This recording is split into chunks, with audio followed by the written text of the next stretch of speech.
Our pets have had a lot of quality time recently with so many of us working from home. And now that the vaccines are spread out, companies are starting to send workers back to offices, and that can be a big adjustment, not just for us, but for our furry friends. Here to tell us what to do when we have to go back to work, Cassandra Johnson, an animal behaviorist and enrichment supervisor with the Animal Rescue League of Iowa. Cassandra, as people, we know we are creatures of habit. Can the same Absolutely. be said for our pets? Yes, actually, I would say our pets typically know our schedule more than we do. From the moment that alarm goes off to the moment that we grab that cup of coffee and grabbing the keys. So they are very in tune with everything that we do. Now, the struggle with recently is we've all been kind of just stuck at home. And really what we should be definitely getting the hang on, especially if you predict that you're going to be going back to the office at some point, is getting them on some sort of routine and schedule, slowly kind of increasing that time where they're going to be left alone. And I like to do kind of productive alone time. And what that can mean is going to be dependent on your individual animal versus cat or dog. Something to do, a busy item, enrichment, something where it's just, I'm going to focus on this, even though I know you're going into the kitchen out of the other room. And then even maybe you'll go outside and check the mail, and I'm going to be in here entertaining myself. Okay, so kind of just gradually increasing that time away. Yeah, I don't want to cut you off, but I think that's really important. You're talking about enrichment. Can you give us just a couple of really specific examples that people might be able to picture?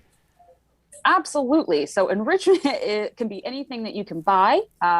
So treat dispensers, if they really love their food, you can just put their food in there and they can knock it around, cat or dog, or special treats. It can also be something that you make. So it could be something as simple as, all right, I have a empty paper towel roll. I'm going to stuff it with stuff and close it up, and you can kind of roll it around, bat it around, or destroy it and get those treats out. Just anything that animal in particular as an individual finds reinforcing. It could be even just, hey, let's go out to the backyard. I'm going to toss your favorite treats in the ground and you're going to sniff them out.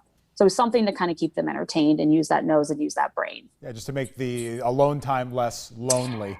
What about the cues those animals are getting from us as far as, if we're anxious anticipating leaving them, is that going to make them more anxious? Yes. Just like they're in tune with our schedule, they are in tune with our body language, probably more than we are with them sometimes. There are a lot of natural stress relief things on the market. A lot of the things that we use here, even in the shelter with our cats and our dogs. So some calming pheromones for our cats and for our dogs to kind of take that edge off and help them feel more comfortable.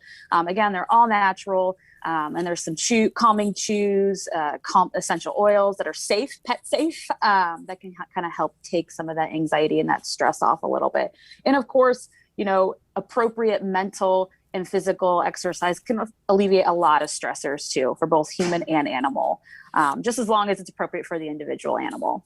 If you're just joining us, Cassandra Johnson is an animal behaviorist with the Animal Rescue League of Iowa. I'm curious about how long, since we are creatures of habit and so are our pets, what's the adjustment time? How long should we expect the growing pains to last?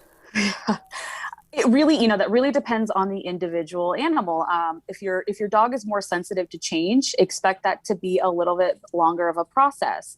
I kind of equate it to, when we have sudden changes, if we're not used to it, it may take us a couple weeks, if not months, to kind of get back into the hang of things.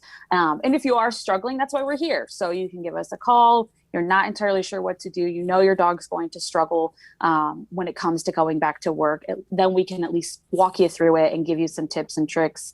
And you maybe even meet here at the shelter to kind of discuss things in more in depth if necessary too.